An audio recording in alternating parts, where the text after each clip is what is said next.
What did you make of Mr. Jones's performance on that interview? Well, it seemed that you had improved your demeanor quite a bit from my own experience with you, and I congratulate you for maintaining it during that whole interview. He maintains that the main reason that Americans need to be heavily armed is because of the threat of a tyrannical regime coming from his own American government, your government, against the people. Do you believe that? That's what our founders believed, and that's what's important, because that's why we have a Second Amendment. The Second Amendment, as all of our Bill of Rights, all of our 10 amendments, are designed to limit what the federal government can do. And that includes the Second Amendment ensuring the right of the people to keep and bear arms. Right, but as you know, the Second Amendment specifically applies to a well-regulated militia. You're going to lose that argument. Increasingly, the courts are agreeing that individuals were to own their own military rifles so that if they were called to duty, they would have that to bring with them. That was the Militia Act of 1796, which required all able-bodied men to own a military rifle so that they would have it at the ready were they called up. How many guns do you want in America, Mr. Pratt? That's not for me to decide. That's for individual Americans to decide. Do you think every American should have an AR-15? Every American should be able to get an AR-15. I understand there are plenty of people that are not going to want that. There are probably people that would rather have a superior firearm. That's their choice. What are you going to do if President Obama wins his battle and brings in new stricter gun control legislation? Well, he's not going to do it by legislative, in my opinion.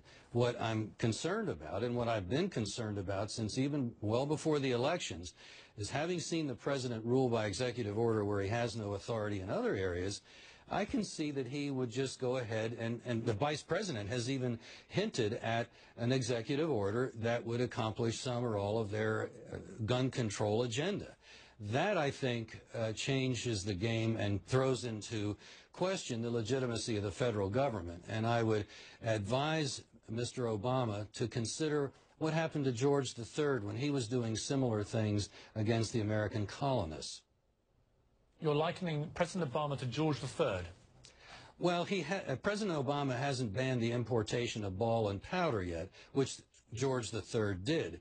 But that was one of the major contributory elements to our war for independence. And George III, as you probably know, was so stressed by the loss of his famous favorite colony that he ended his days in a nut house. And I wouldn't wish that on anybody.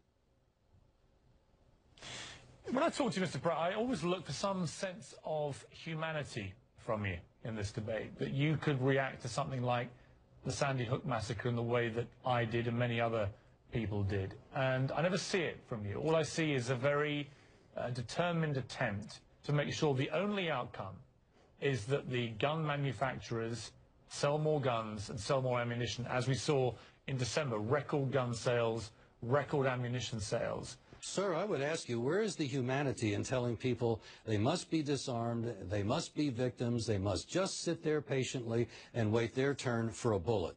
Is that humanity? Where's the humanity in doing nothing after these massacres?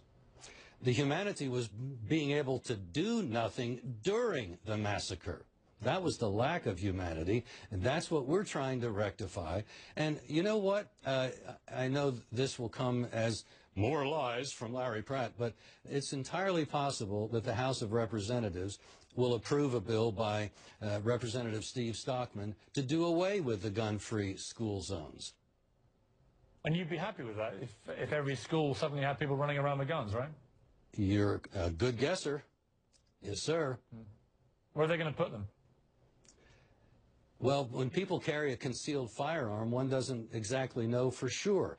And the element of surprise remains with the person carrying concealed, which means that somebody contemplating doing something horrible doesn't know which person or persons might be able to arrest him, to stop him. And that's why our jurisdictions that have easy access to concealed carry firearms enjoy lower murder rates than, say, the gun control mecca of Chicago, which does better than one murder a day. Well, let me end just by asking one more question, because I think people watching will be curious. You know, you're a very experienced man in your field. You've run your operation for a long time. People take you seriously. You're a leading member of the gun rights lobby, and people believe what you say. So I'm going to give you one more chance before we finish to say again how many gun murders you believed were in England and Wales in 2011.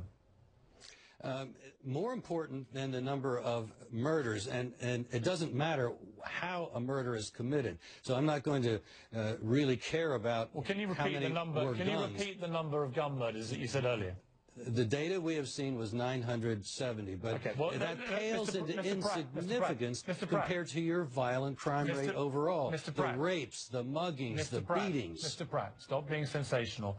Everyone watching can now get on the internet. They can go onto Google. They can go to the Home Office sites from England and Wales, and they can check that figure for themselves. And when they see the accurate figure of gun murders in my country was 39 in 2011, and they see that the figure in their country was over 11,000. And remember that your own investigature of constabulary said your data are sham. As I say, they can check it for themselves, and they can make their own minds up about your credibility. Mr. Pratt, check out the sham data, my friend. That's great. Okay, you're no friend of mine. Thanks for joining me. Next, two people who have been listening to Larry